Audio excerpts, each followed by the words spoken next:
पिछली क्लास में हम लोग बात कर रहे थे विभव के बारे में और वो सारी चर्चाएं लगभग समाप्त हो चुकी हैं। तो आज से हम लोग शुरुआत करने वाले हैं वैद्युतधारिता की। तो किसी भी चालक की वैद्युतधारिता क्या होती है उसके बारे में हम लोग आज चर्चा करेंगे। आज से ही शुरुआत करेंगे इसकी। तो पहली बात तो हम लोगों को ये समझना पड़ेगा कि किसी भी चालक की वैद्युतधारिता होती क्या है। धारिता का सीधा सा कॉन्सेप्ट आप ये समझिए कि कोई भी अगर हमारे पास चालक है तो चालकों को जब भी हम लोग आवेश देते हैं तो वो आवेश उस चालक के ऊपर स्टोर हो जाता है। स्टोर होने का मतलब है कि हमने आवेश दिया और वो उसके ऊपर पूरे उसकी सरफेस पे फैल गया है। तो जितना आवेश हमने उसको दिया है वो पूरी उसकी आउटर मोस्ट सरफेस पे, मतलब बाहरी जो पृष्ठ है उसके ऊपर फैल जा रहा है। अब और ज़्यादा अगर हम आवेश देंगे तो वो रख पाएगा या नहीं रख पाएगा। कितना आवेश कोई भी चालक अपने ऊपर रख सकता है उसी की हम लोग बोलते हैं कि किसी भी चालक की धारिता क्या है। तो बेसिक रूप से अगर हम लोग समझें तो किसी भी चालक की धारिता क्या है, उसके ऊपर आवेश को एकत्रित करना। बेसिक बात क्या है, किसी भी चालक के ऊपर आवेश को एकत्रित करना। वो कितना आवेश एकत्रित कर सकता है, इसी बात से उसकी डिफाइन होगी वैद्युत धारिता।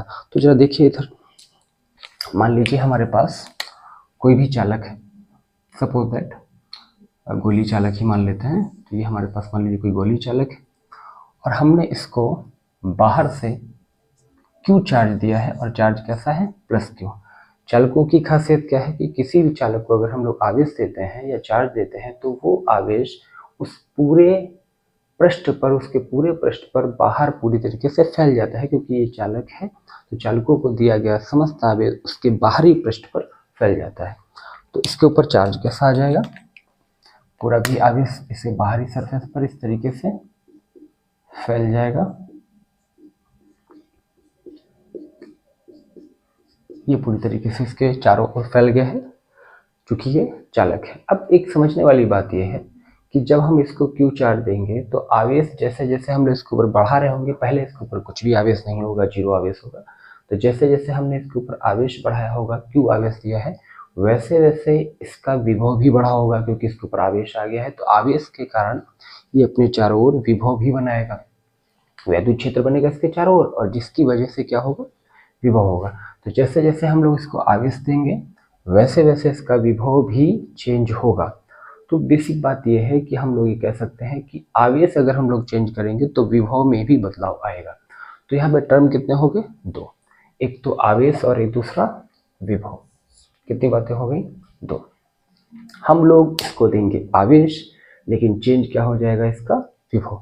तो क्या हम ये कह सकते हैं कि जो आवेश है वो सीधे सीधे संबंध रखता है विभव के साथ में, या यूं कहा जाए जो विभव है गोले का, इस गोले का जो भी चालक गोला है उसका जो विभव है वो सीधे सीधे संबंधित है आवेश से, जो दिया गया आवेश है।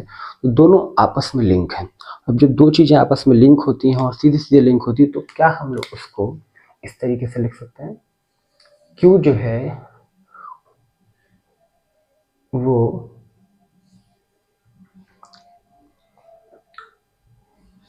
V के प्रोपोर्शनल है। Q जो है वो V के प्रोपोर्शनल है। तो Q is proportional to V, मतलब जैसे जैसे हम लोग आवेश को चेंज करेंगे वैसे वैसे इसका विभव भी चेंज होगा। दिया गया आवेश अगर Q है तो विभव कितना आ गया, V। तो Q प्रोपोर्शनल टू V। अगर ये इंक्रीज करेगा तो ये भी इंक्रीज करेगा। हम लोग इसको ऐसे भी लिख सकते हैं, इफ Q इंक्रीज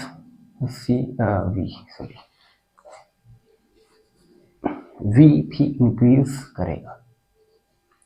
तो Q को इंक्रीज किया तो V भी इंक्रीज करेगा। अब दोनों एक दूसरे के प्रोपोर्शनल है। अगर हम लोग प्रोपोर्शनल का साइन हटाएं यहाँ से तो आ जाएगा एक इक्वल का साइन, और जब भी प्रोपोर्शनल का साइन हम लोग हटाते हैं तो हमेशा एक कांस्टेंट आता है। तो वो कांस्टेंट यहाँ पर हम क्या लिखने वाले हैं, यहाँ पर जो कांस्टेंट आता है उसको हम लोग लिखते हैं C।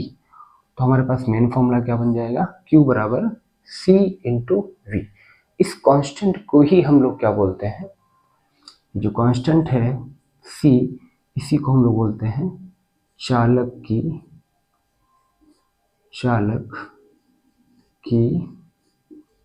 धारिता। चालक की धारिता। तो जो हमारे पास ये कांस्टेंट C आया है यही क्या है, चालक की धारिता है। तो आ गया C जो है हमारे पास चालक की धारिता है। अब ये सी क्या है, इस किन किन बातों के ऊपर डिपेंड करेगा ये सी। तो जो सी है वो डिपेंड किन किन बातों के ऊपर करता है, इसको भी जरा समझना है।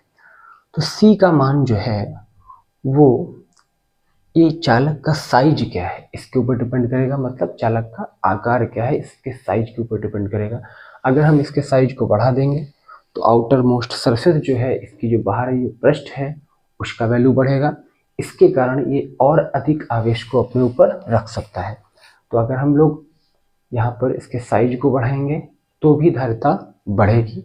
दूसरा, ये किस माध्यम में रखा है, आसपास के माध्यम कैसा है। माध्यम का मतलब अगर ये इसके आसपास हवा है या इसके आसपास कोई हमने परावैद्युत पदार्थ रख दिया है, तो परावैद्युत पदार्थ के बारे में हम लोग सीधी सीधी बात ये करेंगे कि परावैद्युत पदार्थ वे पदार्थ होते हैं जो कुचालक होते हैं। तो कोई भी कुचालक पदार्थ अगर हमने इसके चारों ओर रख दिया है या इसको हमने किसी ऐसे पदार्थ में रख दिया है जो कुचालक है, जिसको हम लोग बोलते हैं परावैद्युत पदार्थ, तब भी इसकी जो धारिता सी है वो चेंज होगी। मतलब चेंज होगी तो कितना हो जाएगा, तो मोस्ट ऑफ इंक्रीज ही करता है। तो हम लोग अगर इसको किसी भी परावैद्युत पदार्थ में रख देंगे तब भी सी का मान चेंज हो जाएगा और वो बढ़ेगा। एक तीसरी बात और है, अगर हम लोग इस चालक के अगल बगल कोई दूसरा चालक रखते हैं, इस चालक के अगर हम लोग आसपास कोई दूसरा चालक रख देते हैं तब भी इस चालक की धारिता प्रभावित होती है। तो इस चालक की धारिता को प्रभावित करने वाले कितने कारक हैं, पहला इसका साइज, दूसरा इसका माध्यम चारों ओर का, और तीसरा इसके अगल बगल कौन सा चालक रखा हुआ। अगर कोई दूसरा चालक रखा हुआ तब भी चेंज हो जाएगा। ओके, तो ये इन बातों के ऊपर डिपेंड करेगा। ओके, अब अगर यहाँ से सी का वैल्यू निकालें हम लोग, तो सी इज इक्वल टू आ जाएगा आपके पास Q upon V। C is equal to आ जाएगा Q अपॉन V। यहाँ से हम लोग मात्रक निकालना चाहें तो मात्रक आ जाएगा आपके पास Q मतलब कूलाम और V volt.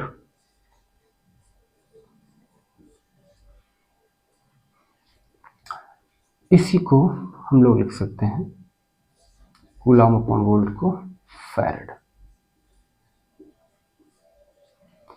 Coulomb upon volt को लिखा जा सकता है फैराड। कुछ अन्य मात्रक भी हैं, उनको डिफाइन कर देते हैं। फैराड काफी बड़ा मात्रक है, इसलिए छोटे मात्रकों को भी डिफाइन किया जाएगा। तो कुछ छोटे मात्रक जैसे माइक्रोफैराड, 1 माइक्रोफैराड। माइक्रोफैराड बहुत छोटा मात्रक है, तो 1 माइक्रोफैराड इज इक्वल टू होता है 10 की power -6 farad. 1 microfarad is equal to 10 का पावर -6 फैराड। 1 पिकोफैराड ये होता है 10 की power -12 farad. 1 picofarad is equal to 10 का पावर -12 फैराड। तो ये कुछ मात्रक हैं जिनकी हमें आवश्यकता हमेशा पड़ेगी। बेसिक बात क्या है, Q directly proportional to V। Q is equal to यहाँ से कांस्टेंट आ जाएगा C, जिसको हम लोग क्या बोलते हैं, चालक की धारिता। किन किन बातों के ऊपर डिपेंड करती है, पहला चालक के आकार के ऊपर, दूसरा किस माध्यम में रखा हुआ है परावैद्युत पदार्थ के ऊपर, और तीसरा अगर इस चालक के आसपास कोई दूसरा चालक रखा है तब भी इसकी धारिता चेंज होगी। ओके, मतलब तो ये इतनी कुछ बातें रही इसके बारे में। अब हम लोग कुछ बेसिक बातें और कर सकते हैं, जैसे अगर कोई गोला है, गोली चालक है, या कोई मान लीजिए हमारे पास प्लेट है, या यूँ कहा जाए समांतर प्लेट संधारित्र की धारिता कितनी होती है, तो हम लोग कुछ अन्य चालकों की धारिता के बारे में बात कर सकते हैं। तो ठीक है, फिर एक और चालक के बारे में हम लोग बात करेंगे, गोली चालक की धारिता। ओके, 2 चीज़ों की हमको आवश्यकता रहेगी, Q की और V की। तो नेक्स्ट हमारे पास क्या है, गोली चालक की धारिता। यहाँ पर हमने कंसीडर भी किया है गोली चालक। तो नेक्स्ट क्या है, गोलीय चालक की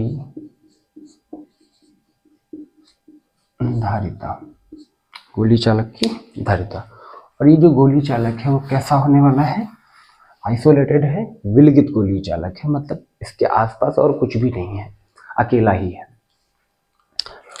तो तो सपोज दैट हमारे पास कोई गोली चालक है जिसको हमने Q आवेश दिया है, जिसकी वजह से इसका विभव कितना है, V है। तो गोली चालक का विभव, और हमने एक चीज मान ली है कि इसकी जो त्रिज्या है वो है A। इसकी त्रिज्या कितनी है, A। अमूमन ज़्यादातर बुक्स वगैरह में A ही लिखा गया है, इसलिए हम भी इसको A लिख रहे हैं, वरना आप R भी मान सकते हैं इसको। तो A त्रिज्या का कोई गोला है जिसको Q आवेश दिया गया है, जिसकी वजह से उसका विभव V हो गया है। तो अब हमको निकालना क्या रहेगा, हमने आवेश दिया इसको Q और हमको निकालना रहेगा V की वोल्टेज कितना है। तो किसी भी गोले का जो वोल्टेज होता है वो कितना होता है, V बराबर बिंदु आवेश की तरह हम लोग अगर गोले की पृष्ठ की बात करेंगे, इस पृष्ठ पर विभव का मान कितना होगा, क्योंकि हम लोग पृष्ठ पर ही आवेश को एकत्रित कर रहे हैं। तो इस गोले के पृष्ठ पर विभव का मान कितना होगा, तो हम लोग ऐसा मानते हैं कि जो गोला है उसका पूरा का पूरा आवेश इसके केंद्र पर एकत्रित है। तो हम लोग इस पूरे गोले को एक बिंदु आवेश की तरह ट्रीट कर सकते हैं। तो बिंदु आवेश का जो विभव होता है वो होता है 1/4πε0 Q, जो आवेश इसके ऊपर है, और अपॉन कितना इसका त्रिज्या है, Q/R, मतलब कहाँ पर निकालना है, तो सेंटर पर आवेश हमने माना है और सेंटर से कितनी दूरी पर निकाल रहे हैं, इस पॉइंट पर। तो कितना आ जाएगा, R की जगह पे A लिखेंगे अपन। ये आ गया आपका वोल्टेज। इसको हम लोग बोल सकते हैं इक्वेशन नंबर 1। अब अगर हमें C निकालना है तो C इक्वल टू क्या होता है, Q/V। Q मतलब कितना आवेश दिया था और विभव कितना आया उसकी तुलना में। तो C इज इक्वल टू आ जाएगा आपके पास, Q तो आपने ही दिया है, Q रहेगा, और V का वैल्यू आपने निकाला अभी 1/4πε0 Q/A। ये सब ऊपर चला जाएगा तो कितना आ जाएगा, C is equal to Q into 4πε0, A ऊपर चला जाएगा, 4πε0 और A, और अपॉन में क्या आ जाएगा, ये वाला Q। सो Q ने Q को मार दिया। तो फाइनली क्या है आपके पास, C is equal to 4πε0A। 4πε0A मतलब किसी भी गोली चालक की, विलवित गोली चालक की धारिता C is equal to 4πε0A। एक चीज यहाँ पे देखिए गौर से, अगर इसके चारों ओर कोई परावैद्युत पदार्थ भरा होता, कोई भी परावैद्युत पदार्थ भरा होता, तो अब जरा गौर कीजिए, तो इसका फॉर्मूला क्या आता, इसको हम लोग बोल सकते हैं C, और कोई अगर परावैद्युत पदार्थ भरा है, परावैद्युत पदार्थ भरा होने पर, तो परावैद्युत पदार्थ जो हमारे पास भरा होता है उसका परावैद्युतांक जो होता है उसको हम लोग K बोलते हैं। तो ये क्या आ जाएगा फॉर्मूला, C डैश हम बोल दे रहे हैं, भी चेंज होकर जो आएगा 4πε0 K और A। अब ऐसा क्यों, अगर यहाँ पे परावैद्युत पदार्थ भरा होता तो इसका विभव क्या लिखा जाता, 1/4πε0 K, 1/4πε0 K। तो जो K आता है वो हमेशा ε0 के साथ में ही चलता है। कभी भी अगर आपको K इंट्रोड्यूस करने की जरूरत पड़े तो K को हमेशा किसके साथ लिखेंगे, 1/4πε0 K। यहाँ पर ε0 के साथ में ही K चलेगा, तो जहाँ पर भी ε0 आएगा उसी के साथ में क्या आ जाएगा, K। एक चीज हमें यहाँ से पता लग रही है कि जो धारिता है वो सीधे सीधे 4πε0 K से मल्टीप्लाई हो रहा है। मतलब अगर परावैद्युत पदार्थ आप भरते हैं तो धारिता का मान बढ़ जाएगा, तो बेटर रहेगा भरना है इससे मेरे ख्याल से। और कुछ और बातें हैं इसे, इसको जरा गौर से देखिए, 4πε0 K आपने अगर भर ही दिया है तो K की वैल्यू कांस्टेंट ही होगी। अगर कोई आपने मान लीजिए परावैद्युत पदार्थ भरा है तो जो भी उसका परावैद्युतांक होगा वो फिक्स ही होगा, बार बार घटेगा बढ़ेगा नहीं। तो ये पूरी की पूरी वैल्यू क्या है, एक कांस्टेंट है। पूरी की पूरी वैल्यू क्या है, एक कांस्टेंट है। तो क्या हम लोग यहाँ से बोल सकते हैं, C डैश जो है या किसी भी जो चालक की धारिता है वो प्रोपोर्शनल है A के। किसके प्रोपोर्शनल है, A के। बाकी सारी चीजें यहाँ पर कांस्टेंट है, A के प्रोपोर्शनल है। हम ये कह सकते हैं कि किसी भी चालक की धारिता, किसी भी गोली चालक की धारिता उसकी त्रिज्या के अनुक्रमानुपाती है। जितनी त्रिज्या इसकी ज्यादा होगी उसका धारिता उतना ही ज़्यादा होगा। अगर इसको हम लोग साइज में बढ़ा दें तो धारिता भी ज़्यादा होगी, पृष्ठीय क्षेत्रफल ज़्यादा होगा, अब इसको ज़्यादा एकत्रित कर पाएगा। तो C proportional to A, C proportional to A। एक ये बात आपके पास आ गई सामने।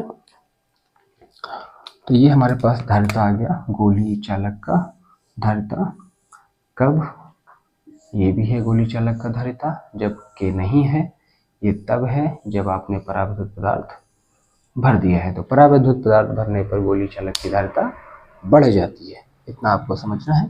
ठीक है, फिर नेक्स्ट क्लास में हम लोग बात करेंगे और कुछ आगे के बारे में, समांतर प्रेषण धारिता के वगैरह के बारे में।